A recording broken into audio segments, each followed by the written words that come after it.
As sports history fans, we often reminisce about the legends. Willis Reed limping on to the NBA Finals court, Curt Schilling's bloody sock, Kerry Strug's courageous dismount, and so many more. These moments often define sports history. But what about the countless injuries that did not become legends, or careers that were derailed due to inadequate care? That's where this episode's sponsor comes in. Introducing to you ILP Sports Consultants, your trusted sports injury partner, available 24/7.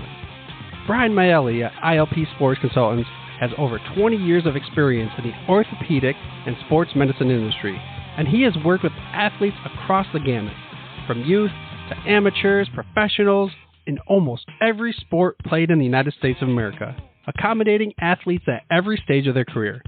This adaptability ensures that ILP services are perfectly tailored to your skill level, no matter where you are in your athletic journey.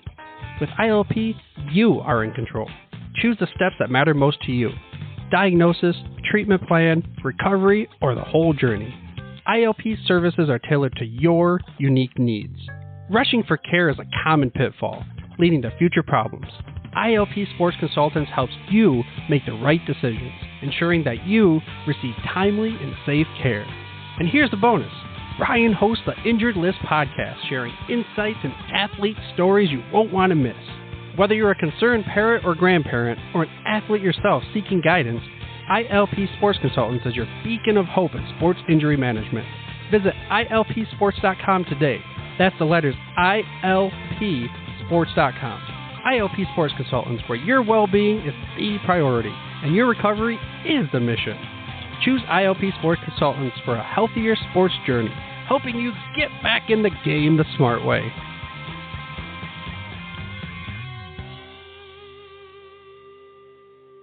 Blog Talk Radio.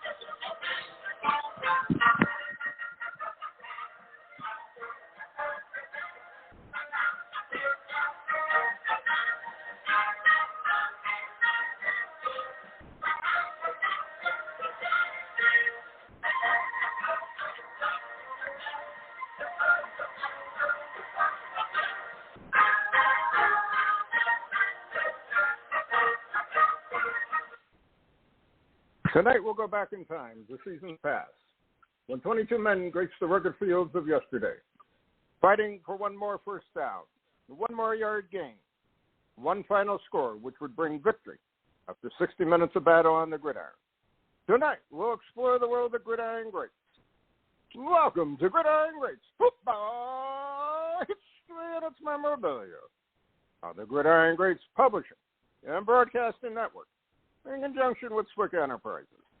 And we're live from the Southport, North Carolina home of Gridiron Greats Magazine. I'm Bob Swick, publisher and editor of Gridiron Greats Magazine, and I'll be your host for the show. Gridiron Greats is the only publication in America which focuses upon the history and memorabilia of the North American football game since its inception in 1869. We cover 150-plus years of football history and memorabilia, and you can find us on the web at GridironGreatsMagazine.com. Is at this time I'd like to introduce my co-host. He's a senior contributing writer to Gridiron Greats Magazine, a football memorabilia historian, specializing in pre-World War II items, in particular Red Grange, and also Seattle Seahawk items, in particular Steve Largent. He hails from Portland, Oregon. Mr. Joe Squires, welcome to the show this evening. Captain, always a pleasure. Always a pleasure. Got a great show lined up. I'm excited. Should be very interesting with some very, very pertinent news. But before we get into that, we're going to continue our discussion of Bowman football sets. And tonight, we're going to spend a little time on the 51 set, but spend most of our time on the 52 set. So I'm going to hand off to you. Let's do a little quick review on the 51s and then get into the bread and butter of the 52 Bowmans. And I'll admit, 52 set is the more popular, obviously, but I love the 51 set. It is beautiful. The logos, the colorization, got some amazing cards. And the Norm Van Brocken's rookie card, it's got a really nice follow-up, Bulldog Turner, just amazing color, great logos. 51 Bowman is one of my favorites, but it just simply doesn't get the attention that the other Bowmans do because it just doesn't have the star power. I mean, it's got, Tom Landry, a lot of the rookie cards were in, the 50 Bowman because it was the first Bowman set, so they kind of caught up. It's a shame, but it's just a beautiful set. They're larger. The 50 Bowman was square. These are 2 1/16 by 3 1/8. The 52 Bowman are 2 1/16 by, the large is 2.5 by 3 1/8. So it's a little bit larger, by about, what would it be, 15/16, about half an inch, on the vertical side. But it's a great set, and it is just it's a shame it doesn't get the notoriety that others do. But I get it, and then here you and I are continuing that by like briefly skimming over the 51, which is a beautiful set, and then talking about the 52. But it is what it is,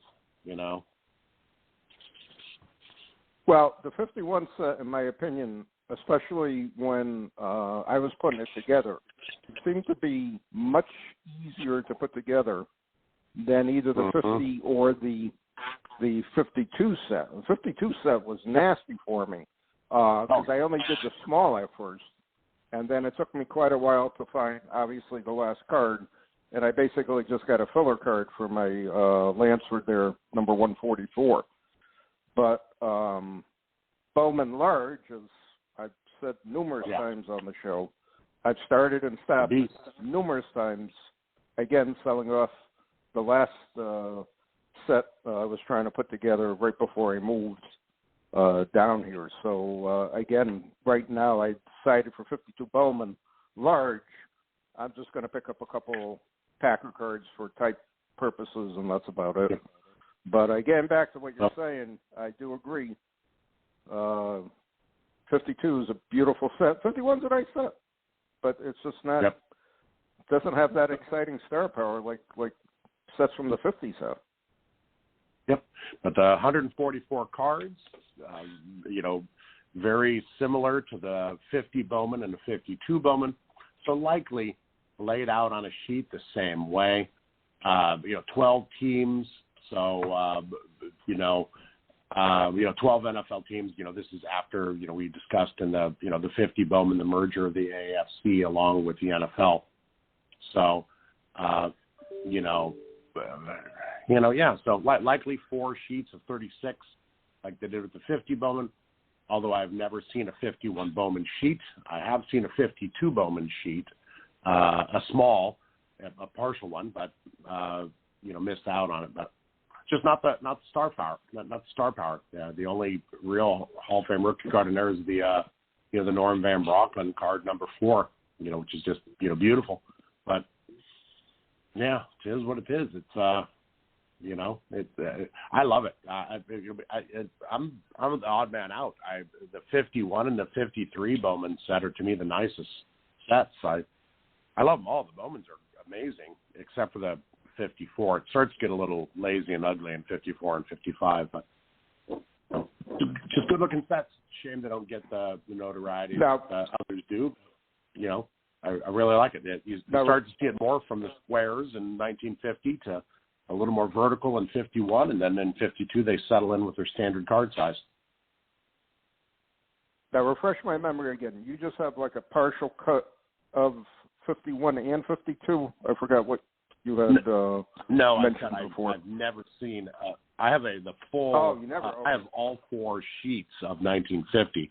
I've never seen an uncut sheet of 51, but it's the same number of cards as the 50 and 52. The 52 sheet that I've seen has been tracked with the same layout as the 52, or as the 50, or the 50, excuse me, which is card 1 through 36. So, which is where you get the divided by 9, because it was 4 rows of 9.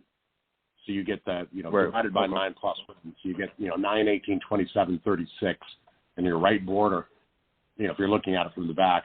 So which is why those divisible by 9 cards are corners and the edges, which makes them tough. But 4 sheets of 36 likely, and there's your divisible by 9 formula. It's kind of fun. Divisible by 9 plus 1 is what it is. So. Now again, we talked about this in the past. Why do we think Bowman went to a small in a large version of those cards?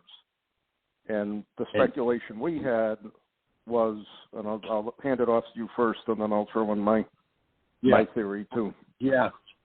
It's slightly smaller, like I said, about in 51, slightly smaller, about half inch in 51. And in 52, they continued with that, slightly smaller size, 2 16 by 3 1/8. The 52 small came first, football season.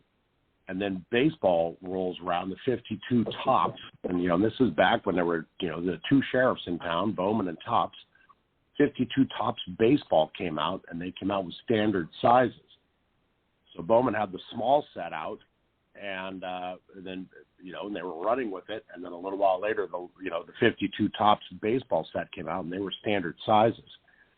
I would imagine there was some market research that showed kids loved the larger baseball card, larger cards a little bit more. So Bowman was forced to bump it and come out with the 52 large. Which is why the 52 large is a lot more rare. They ran half the season with 52 small before they pumped out the 52 large. And then in 53, going 54, 55, Bowman just gave up and said to health and just went with the large size, in sequence after that. But that's why it was just literally reactionary to 52 Topps baseball that came out after 52 Bowman small set came out. And again, it's interesting to see that, like you said, the 52 Bowman large much more difficult to put together than the 52 small. And again, I remember years ago putting the 52 Bowman small set together. I pretty much, even though I had a tough time with the stars, I did see those cards at shows. I rarely would ever see a 52 Bowman large card.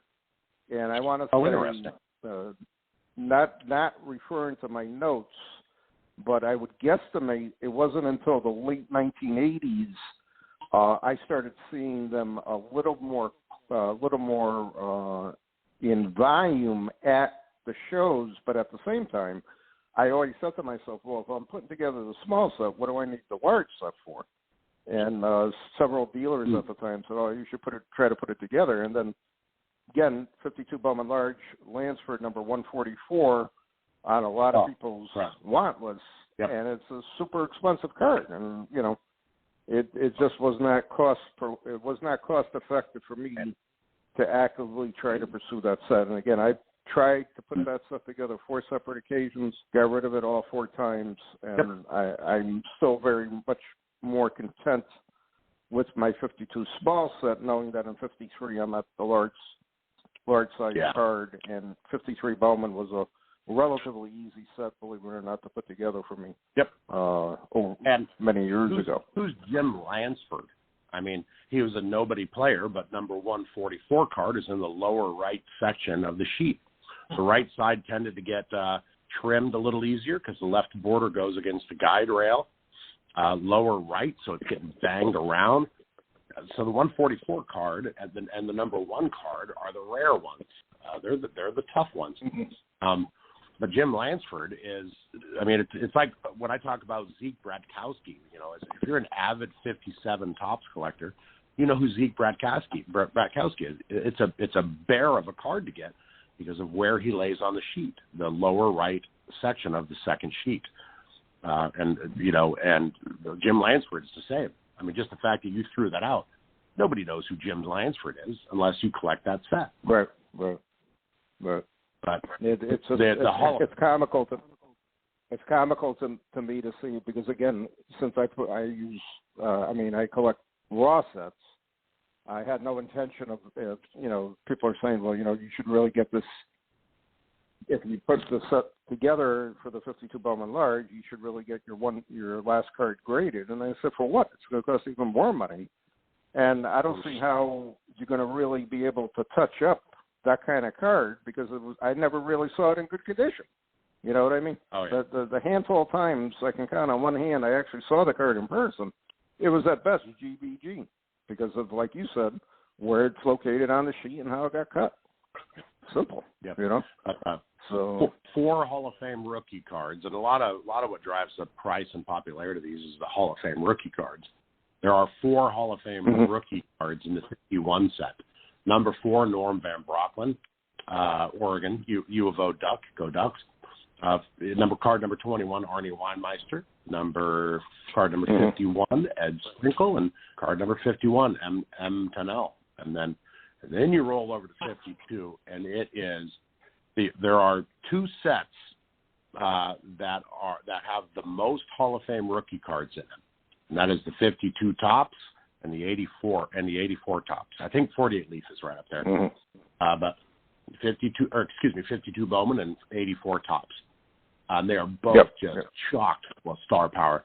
Frank, in the 52 Bowman set, Frank Gifford, Gino Marchetti, Hugh McElhaney, R.I.P., Art Donovan, Wayne Milner, Les Richter, Andy Robustelli, Bobby Dillon, recent addition, Joe Stidehar, Ollie Matson, and Jack Christensen. I beg your pardon, Yale Larry wraps up card number 140 in the bottom row. I want to say that's 12 or 14, but just absolutely chocked full of Hall of Fame power. So that really pushes the prices up on 52 Bowman. It's pretty interesting. Yeah, it's just, to me, those 2 sets never made a lot of sense to me. And again, the understanding why 52 large is more money than the 52 small, I just could not see what the value of it was trying to put that set together when I had the 52 small already. And I need upgrades in my 52 small set anyways. I just as soon upgrade it than worrying about having a lesser grade large set. You know what I mean? So it is what it is. Always interesting. And it was always, to me, challenging, to say the least, to start and stop that set so many different times that I did. And content now, not worrying that I'm not putting it together. But anyways, we have our guest is here. I'd like to introduce him and get started with that section of our show. I'd like to introduce our special guest. He has an incredible collection of Jim Thorpe cards and memorabilia items, and was last on our show back in May of 2019. He was our super collector in Gridiron Greats magazine in issue 67. He hails from Oklahoma. I'd like to welcome to the show our good friend, Mr. Michael Driscoll. Mike, welcome to the show. Thank you, Captain, and Joe, my Thorpe brother, for inviting me on the show. I love it. I will wear that with honor, being a Thorpe brother for you, my man. And Mike, thanks for taking time out of your schedule to come back on. And I'm going to lead off by, if you could refresh our audience's memory, what made you start collecting Jim Thorpe and his different cards and memorabilia? It all started back when I was a young kid living on a farm of 160 acres, and it was alongside a 280-acre property my grandparents owned. So I grew up hunting and fishing a lot. My dad was a history and reading teacher and also a collector of everything. And one day he brought home Jim Thorpe, Indian Athlete by Guernsey Van Riper, and told me who Thorpe was, and that Thorpe grew up about 30 miles west of our farm and he could have actually even walked on our land while coon hunting as a boy, my age, as it was common to travel those kind of distances while coon hunting. So I read the book, and I became Thorpe in my make-believe world as a child when I was hunting and fishing. We eventually had to move to town, and that's when I discovered there were football, baseball, and basketball cards. And so I collected that until high school when other interests started dominating my life. Fast forward to the early 2000s, I started getting the sports collecting bug again and settled on collecting Thorpe. I started with collecting cards, and it acquired some nice ones like a PSA 7 and 8 of the Sport Kings, and a 1922 Z-Nut, and a PSA 8 1955 All-American, and a 1916 PSA 3 Famous and Bar. But I quickly found out that Thorpe didn't have many original cards, and the ones that surfaced were real hard to acquire, so that's when I started shifting my focus to photos and postcards and other types of memorabilia. It was a rewarding move for me, for sure. That's a great story. Totally agree. There's not much out there, for Thorpe as far as mainstream cards, and it's just by the time 33 SK came around, Jim Thorpe was no longer the president of the NFL. He was, in movies and digging ditches, unfortunately. In 2012, 10 years ago, on the 100-year anniversary of the 1912 Olympics, I started digging into how Jim Thorpe did in the decathlon. And then I started comparing it to modern-day athletes. And I started noticing it was almost 50 years before people broke Jim Thorpe's records from 1912. And that's equipment and training, et cetera. But before that, 10 years ago, in 2012, I had no idea. To me, Jim Thorpe won the Olympics. The pentathlon and decathlon. And until I started doing that research, I didn't know that it was a dual gold medal award. And I remember digging into why.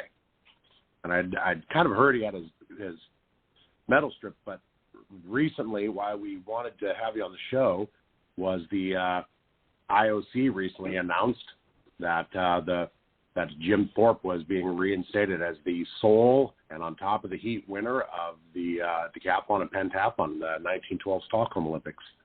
He talked to us about how that happened and what the journey was like for that. Oh my gosh, probably ought to have some thank yous to the 110-year struggle. Immediately in 1913, the New York mayor started a petition asking the AAU to reinstate the Thorpe as an amateur, because the feeling throughout America at the time was, since he made a clean confession and truly believed he was innocent, that he should be shown some mercy.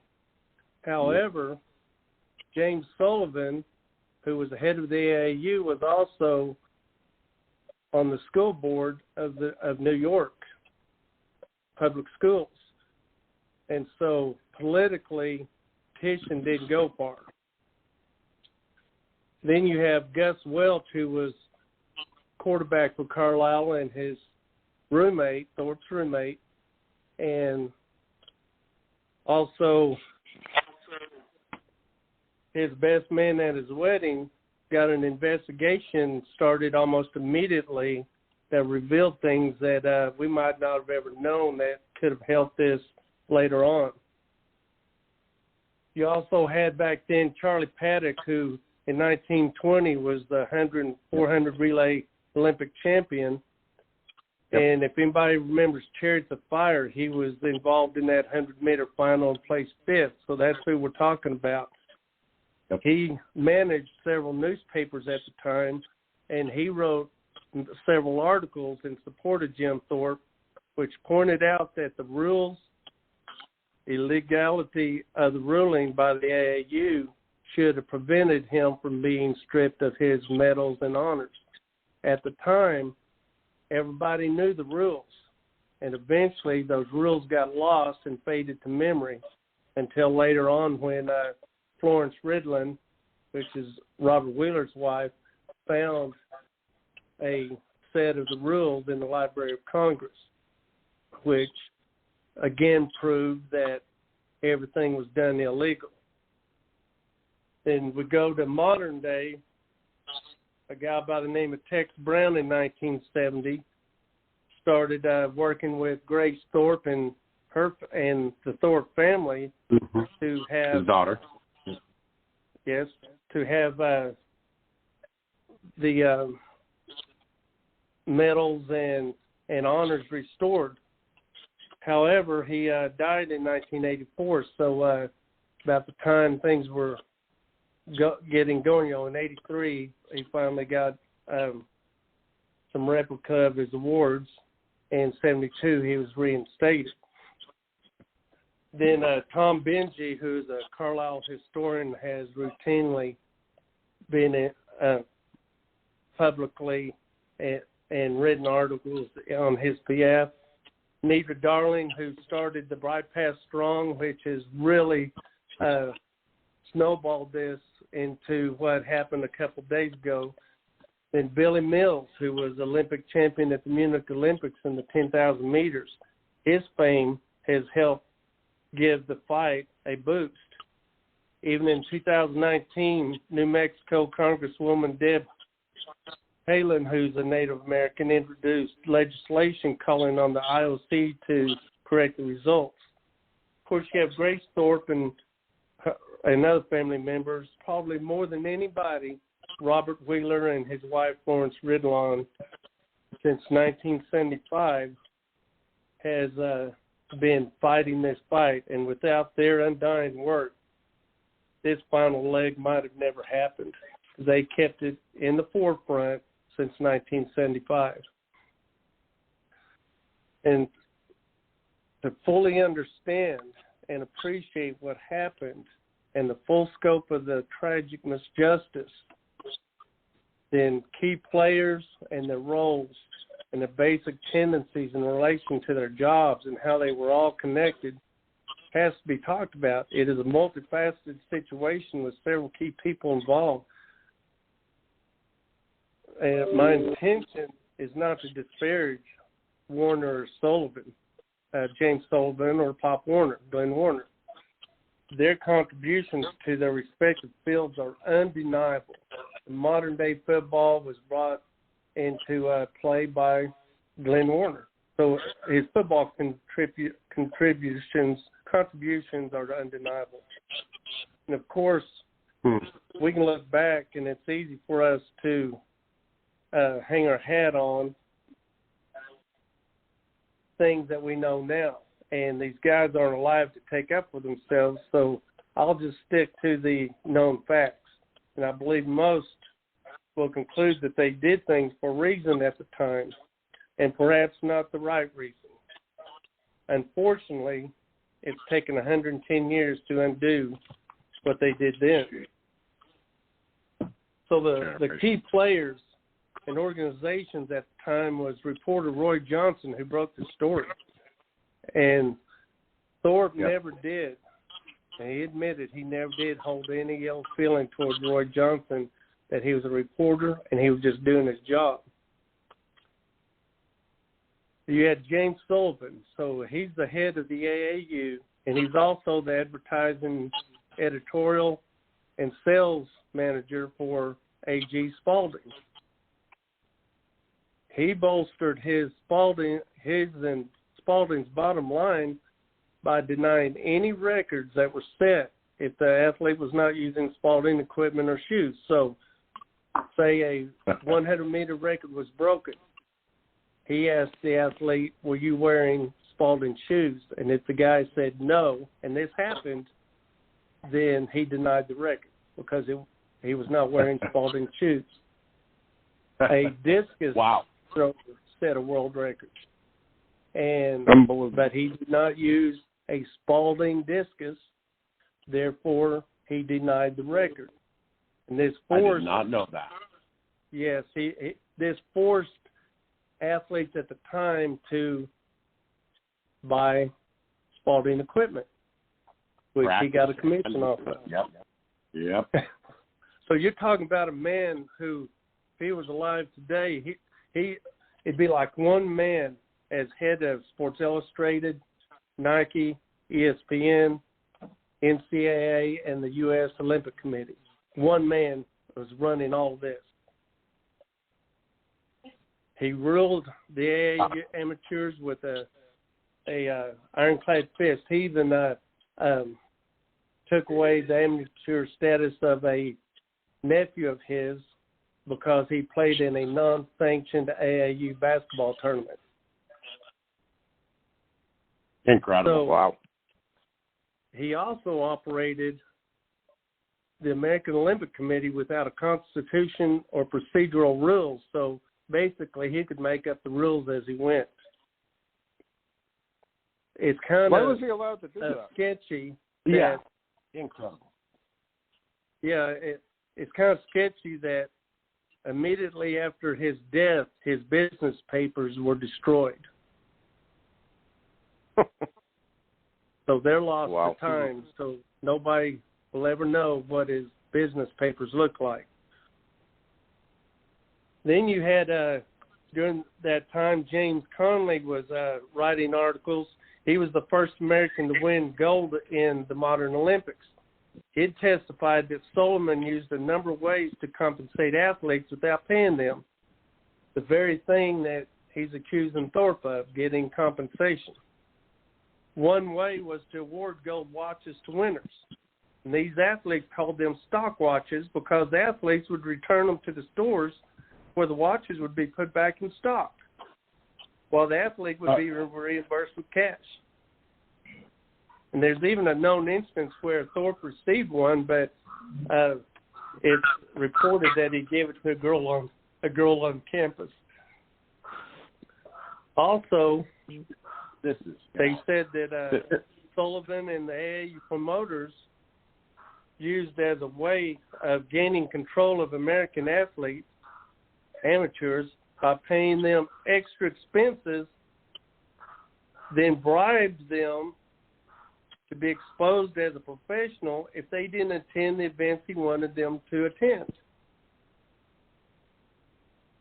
And everybody knew at the time that he was helping Howard Drew, who was the world record sprinter at the time, by allowing him to run for free and helping him get to track meets because he was so poor and he didn't have anybody to help him. This disgusts me. So Mike, a lot of sketchy things with Sullivan. Investigating this, as you're investigating this, it's just got to make you mad. I mean, how many? Oh, yeah. I'm curious. Is this is this something that was racist? Is this towards because he didn't like Native Americans, or did this happen to a lot of other people? It sounds like, if they're threatening people to not compete at the events they want to, it was all over the place. But stripping some of the medals was a little beyond. I'll touch on that in a minute. Another key player was Pop Warner, who hunted with Thorpe extensively. And even his own records indicated when some players would leave to play baseball in the summer, and he would brag openly about his players doing well in summer ball.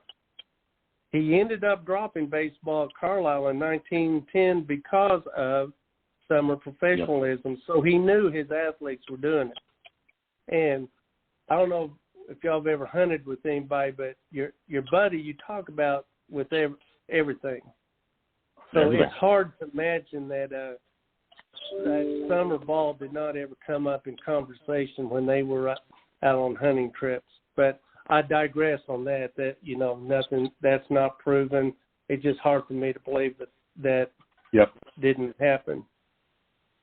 It's also known that Warner bet on his own games all the time, and he'd bribe his players at halftime if they were losing, as he had bet on Carlisle to win. So players said, hey, he'd tell them for everybody and some spending money if y'all go out and kick their butts second half and win. he'd put out false injury reports just to alter the betting odds. So he's not completely clean, and all these things kind of tend to make people think, were these guys honest in what they were saying about not knowing about Thorpe? I hate to interrupt you again, but I mean, you and I on a previous show talked about, I personally don't like Thorpe, or excuse me, Pop Warner. And right. Because Pop Warner sold Thorpe down the river. He didn't defend him when the IOC started investigating. I mean, a man of Pop Warner's stature could have been the person's voice that stood up and, maybe gave them pause of stripping these medals away from a Native American, a shy one like Thorpe.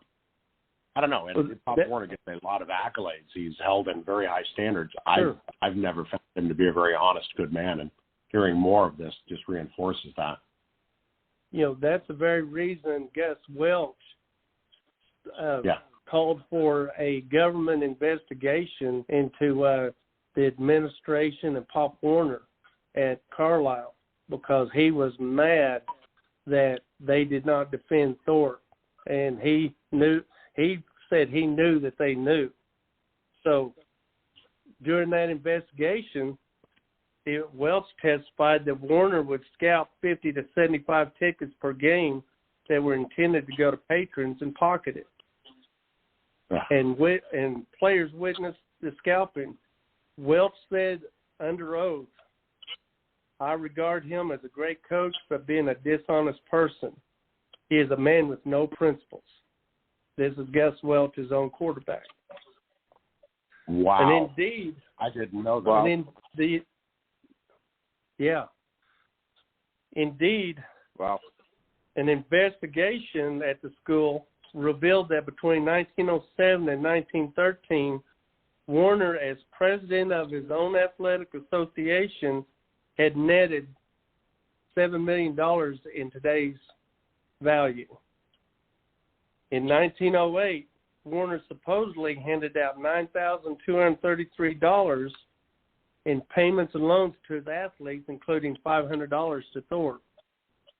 Now, Warner, under oath, denied that he had paid his players, yet players in the investigation said they were paid for touchdowns, tackles, interceptions, and etc.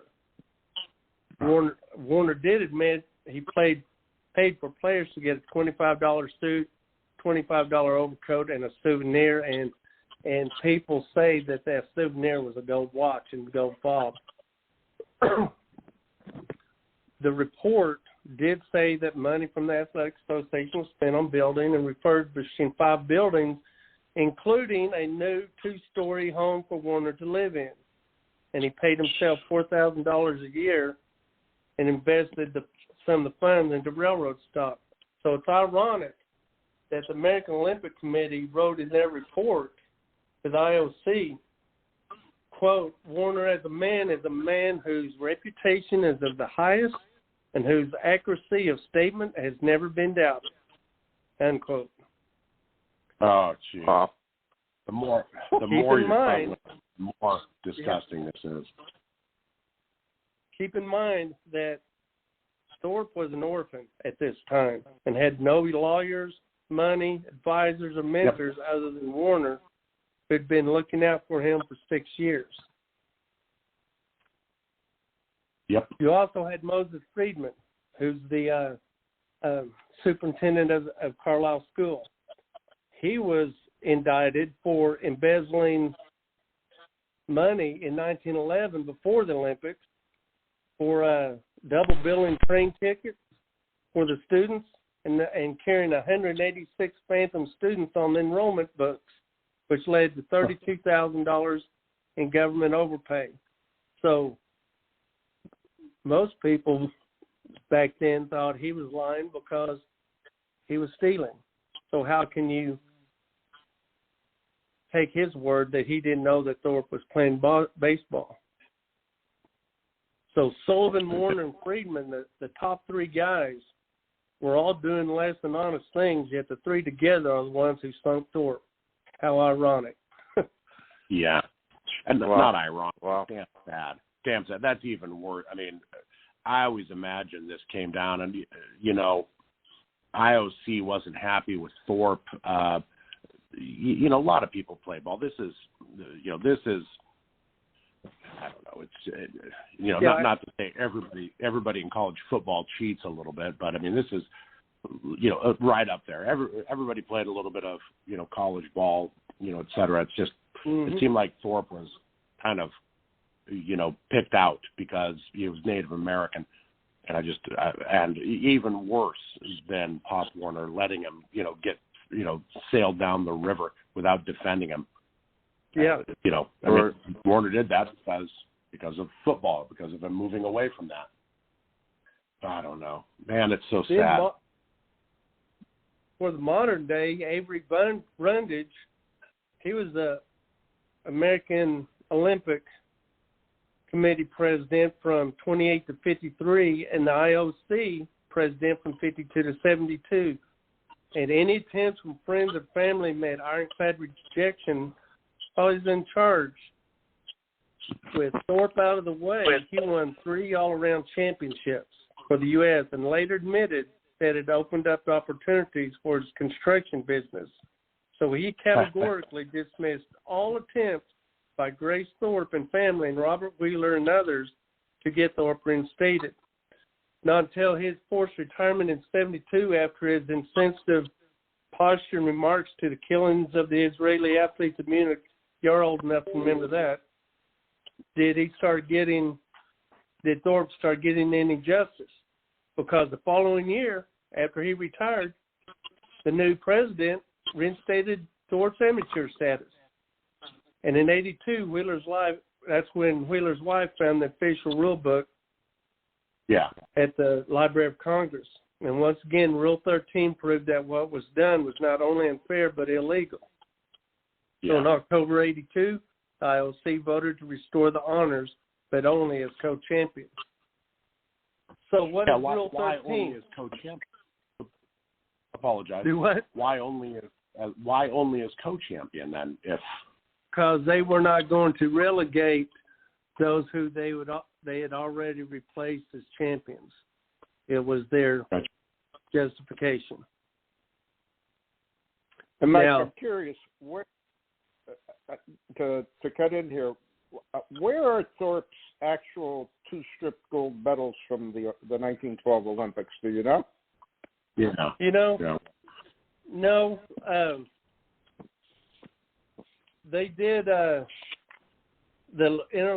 IOC did crate them all up, and they were housed at the IOC headquarters in Switzerland for some time. Then all of them disappeared until they did find the bust of the King of Sweden.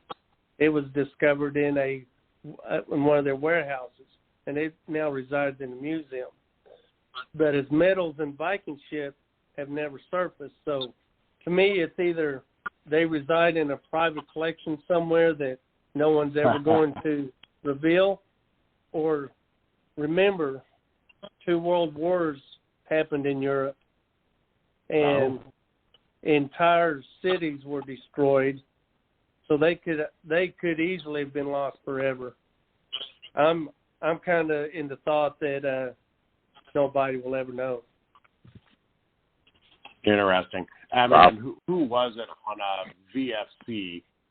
I think it was you. I'm looking at the post now. Who said, they were taken from Thorpe either at his residence or at Warner's residence, but somehow or another, Warner ended up with them, either going to Thorpe's house or gathering up into his own residence and returned to Sweden. So the line is that you believe is they were returned to Sweden. By then, Sweden had already struck 2 new ones, for the second place person, but second place person refused them. Correct? No, they were going to receive those actual medals, but they refused to accept them. I mean, they had set up a day to present them and everything, and the runner-ups refused. said, we're not coming, we're not going to take them. He beat us fair and square. Yeah, and good for them, because absolutely. So, Rule 13, which was quoted in the U.S. and international papers at the time, I've got actual newspaper articles. It's objections to the qualifications of a competitor must be made in writing to the Swedish Olympic Committee before the lapse of 30 days from the distribution of prizes. So July 22nd was the distribution of prizes. August 22nd, time was up, and this all broke on January 22nd, 5 months too late. The American press published many reminders from Swedish officials that the challenge to Jim's win and awards had come too late. Not only that, but a provision in the 1912 rules for a court of appeals that specifically dealt not with the challenges to the outcome of any event, but with interpretation and application of rules governing the games. Such protests had to be made within 1 hour of the event in question. Otherwise, the judge's decision was final. Sweden was trying to head Sullivan off at the pass, but Sullivan and AAU disregarded everything, and Sullivan was directing events. Therefore, he preemptively stripped Jim of his amateur status. So what that's saying is that the placings had to be challenged within 1 hour. But the eligibility of the person had to be within 30 days, and neither was followed. Yeah, 7 months, I think you mentioned. Yeah, American newspapers condemned the ruling since Thorpe had received very little money. Then how was it that Brickley from Harvard and Flynn of Yale during the recent football season could make more money from one article they wrote for the papers than Thorpe made in an entire season, yet they both retained their amateur status? And in Sweden, lot of support for the Nordic Sport Life magazine wrote, there is growing anger to what is now an international scandal. Does anyone anywhere believe that the AAU and others involved didn't know about Thorpe's crime before the games? Swedish athletes went on record that they disapproved and felt that the rules were too strict in America, and that they even were reimbursed financially for time lost from work for their training. And reports abroad were that Thorpe would get to keep the prizes he won, as the Swedish Olympic officials had declared in a meeting that the prizes could not be taken from Thorpe, since the Olympic rules expressly stated that all trophies shall remain the permanent property of the victor unless charges are preferred against an individual within 30 days after the prizes have been awarded. So there was a lot of support at the time. But what Mike, were the... we got to move forward here because we're running out of time. So I got to bring up an incredible story that you've echoed here tonight. It's just truly amazing to me and to our listeners at the same time, hearing what really happened with it. So can you summarize, like in 2 minutes or less, and then we'll go into just one more quick question because we've almost got 12 minutes left of the show. Summarize in 2 minutes or less what is actually the final outcome of everything that has happened here.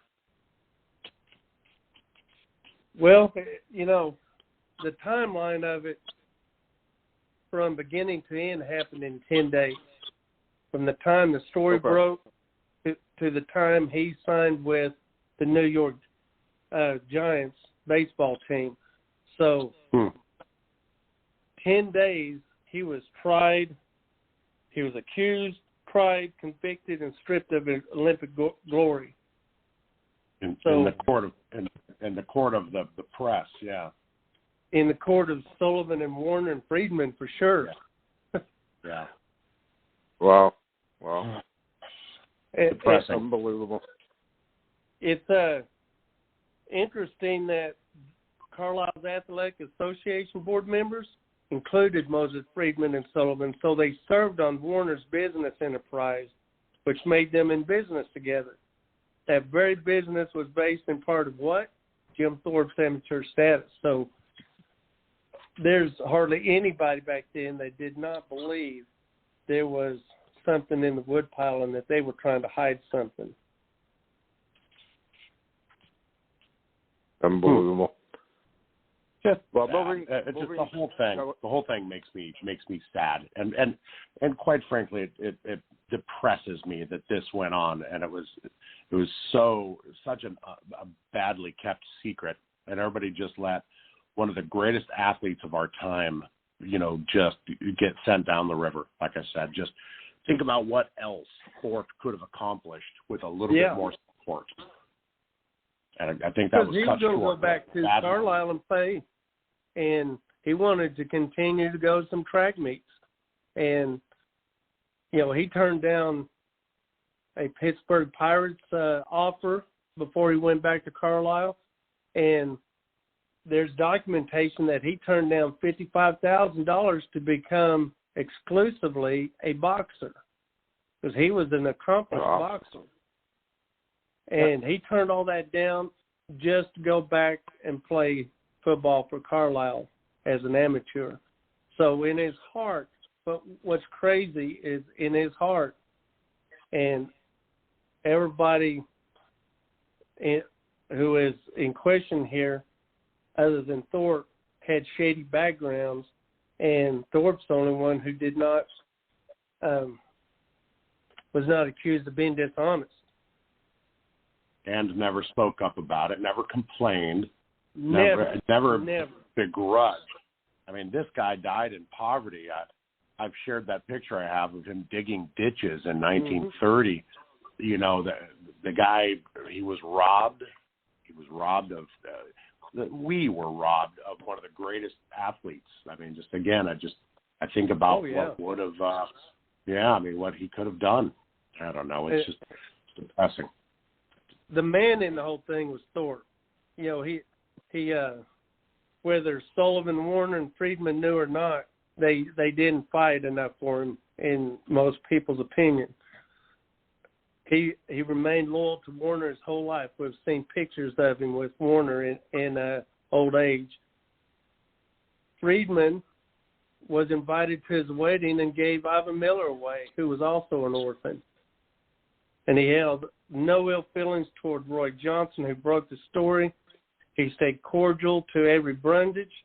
His only strongest words later in life was for Sullivan, in which he said, basically, they used me as a guinea pig to make up the rules. That was his strongest statement his whole life about the entire episode publicly. A gracious man who was wronged. And, yeah. Truly incredible.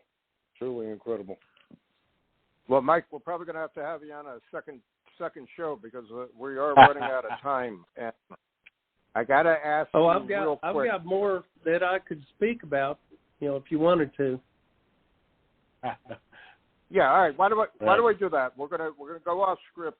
You got 5 minutes to summarize, and then we'll be down to 2 minutes for the show, and then just finish up from there. Okay. Go ahead. The captain just called an audible. I like it.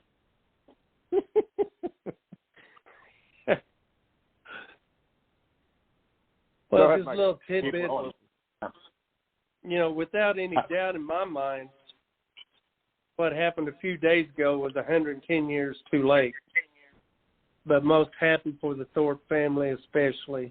A lot of people involved, but this comes down to the Thorpe family getting justice. It doesn't matter about us collectors, about anybody else who has fought, kudos to them, but this comes down to the Thorpe family finally getting justice, and can be more than happy that has happened for them. That kind of sums it up. I'm curious what Thorpe never said anything about Pop Warner. No, he stayed. Understand he was an orphan, and during his formative years, Warner was that father figure who took the place of his parents who passed away, and he remained extremely loyal to Warner, no matter what. Did anyone ever tell Thorpe, like, by the way, that guy? Even his children have stated that before they passed away that he never said anything bad about Warner, and that he did not bring up the topic of his of what happened back then.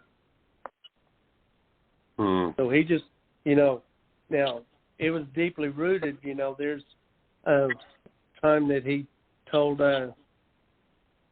Chief Myers, who he played with in their room late at night, that he was, he was even crying about it, that those were should have been his awards, and that he won them fair and square, and that they should not have been taken from him. So in private moments, I'm sure there were some times, but publicly, he never disparaged anybody. What a gentle giant, I don't know. Yes, and that's what a lot of his teachers at Carlisle described him as a gentle giant and guileless. They never saw him want to get revenge on anybody. Wow, still makes me angry. Even if he didn't want to do it, it seems like somebody could have. Somebody could have stepped up for him. Oh well. Like I said, I'll admit, Pop Warner to me is the one person who had the power to step in on this and didn't. Is that how you feel as well? I do. I believe that. I know he took care of Thorpe for many years, but still yet that one time that he really needed him the most, he didn't fight for him. And, of course, if it would have been found out that Warner and Sullivan knew for sure that he had played, that would have ruined their careers. And so it was hastily taken care of. And even all involved, Clancy, who was the coach down there, and Friedman and Warner and Thorpe, they all denied it initially until concrete evidence came out. Then Clancy went to the papers and started disparaging Thorpe as being yellow and had a yellow streak in him and a drunk and troublemaker. And the other three started gathering the things they needed to cover their rear. A truly amazing story. It's just a lot to digest, and it's just amazing to hear one of the greatest athletes of all time have to go through that. It's just sad. It really is sad. It's really sad. I mean, in 10 days, what happens in 10 days? Yep. Everything. It was signed, sealed, and delivered like they knew exactly what they had to do if this ever came out, and they put it in motion. Somebody was very mad at him. Yep, I agree. All right, I got interesting. to step in.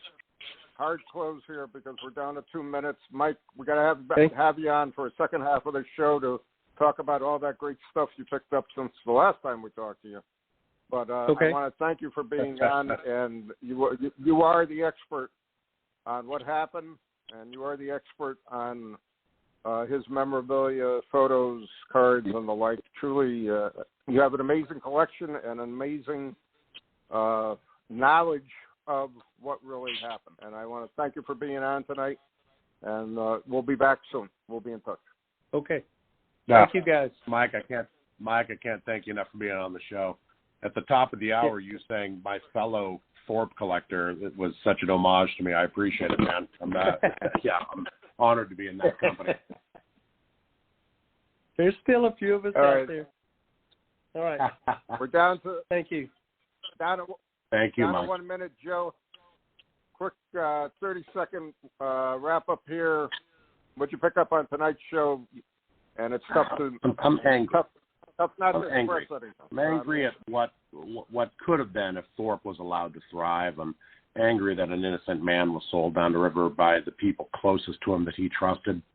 Just there's a lot of stuff I didn't know there, and it's a lot to unpack. It's just sad. Yeah, it's sad. It's just a sad story, and at least for lack of a better way of explaining, it got resolved 110 years later, which really isn't acceptable one way or the other. Hey, we're out of time. Thanks for listening. If you're not a subscriber to Gridiron Greats Magazine, what are you waiting for? Check out our website, gridirongreatsmagazine.com. We'll see you next week with another show. Hey there, sports history fan. This is Arnie Chapman, a.k.a. the Football History Dude, and I wanted to thank you for stopping by to listen to another episode here on the Sports History Network. Our podcasters are passionate about uncovering and sharing sports stories from yesteryear. And if you didn't know it already, we have over 30 shows across the network covering all sorts of sports history topics. In fact, here's a glimpse into one of our awesome podcasts here on the network. Each week, the official Football Learning Academy podcast will take you deep into the history of pro football through interviews with players, coaches, or administrators in the NFL, as well as interviews with Pro Football Hall of Fame selectors, authors, and historians. You'll learn how the game evolved and important moments that shaped the sport into what it is today. And don't miss the Pro Football History Nugget of the Week. Listen to the official Football Learning Academy podcast on the Sports History Network. How about that? I bet you're super hyped to go listen to that new podcast, right? Well, to learn about this show and all the other podcasts on the network, head over to sportshistorynetwork.com/podcast. Again, that's sportshistorynetwork.com/podcast. Head over there today to find your next favorite sports history podcast.